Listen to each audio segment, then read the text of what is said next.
This new chapter was also signalled by the arrival of the movement's first supergroup. Weeks after they had shared a bill in February 1975, both the New York Dolls and television had lost key players. The departed stars of the Mercer scene, guitarist Johnny Thunders and drummer Jerry Nolan, then invited the icon of the CBGB's movement, Richard Hell, to form a band, one which immediately rose to the top of the New York underground, the Heartbreakers. I didn't have any discussions with Johnny and Jerry about them leaving the Dolls or me leaving television before it happened. What happened is that I just got a phone call from him. He'd heard that I left the band. What our plans for the Heartbreakers were the same as what television was when we first started television, which is that there were two singers and songwriters in the group. And television was me and Tom, and Heartbreakers was me and Johnny. They were basically inviting me to be the singer, though it was understood that Johnny would be writing some songs too, and he'd be singing the ones he wrote. When we started, it was pretty even, because I didn't want to try to do the songs with the Heartbreakers that Tom and I had written together, and that was the majority of the ones that I'd done on television. I'd only written maybe 3 or 4 by myself, because when I first started, I was just writing lyrics until I got a better idea of how you go about writing music. Having made their live debut at a club in Queens, the band brought on board guitarist Walter Lure to strengthen their sound. Across July and early August, CBGB's put on a summer rock festival of unsigned acts, and alongside performances by the Ramones, Blondie and the Talking Heads, the Heartbreakers played 3 headline shows to introduce their act to the underground scene. They were like a freight train. I mean, those first bunch of shows, Jesus, they were good. I mean, you know, it's rare when I say, God, I wish I was in that band. You gotta walk that walk. You gotta talk that talk. You gotta be that girl. In the diamond world, come on, cause it's a plan. How you love is what you give love. How you love is what There was this tension between Hell, who was this, poet kind of character who kind of whacked away at the bass, and Thunders, who's this, really strong, powerful, guitarist.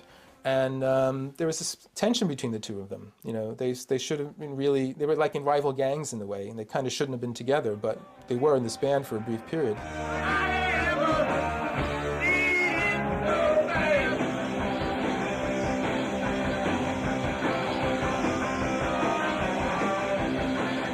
Insofar as there's a 60s garage band in this movement, that's the Heartbreakers.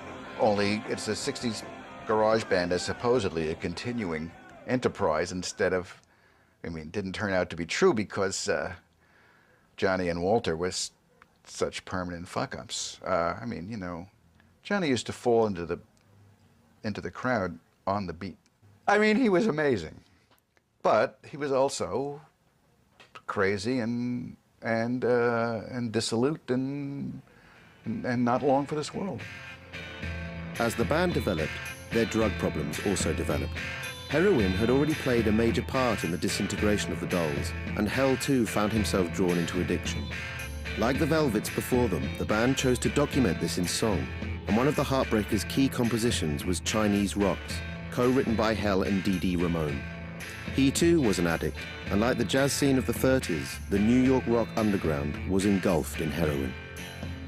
At that time, it was early enough in our exposure to heroin that, it's built into rock and roll to break the rules and to reject the advice of your elders and to indulge yourself and instant gratification. And heroin was about all of those things. And everybody felt as if they could outsmart it. You knew you'd had to do it every day for some weeks in order to get a habit, and you didn't really think, and you thought that could never happen to me. Everybody gets into heroin naively. You don't really understand what you're doing to yourself. Somebody call me on the phone, they say, hey, where you wanna take a walk, you wanna go, you wanna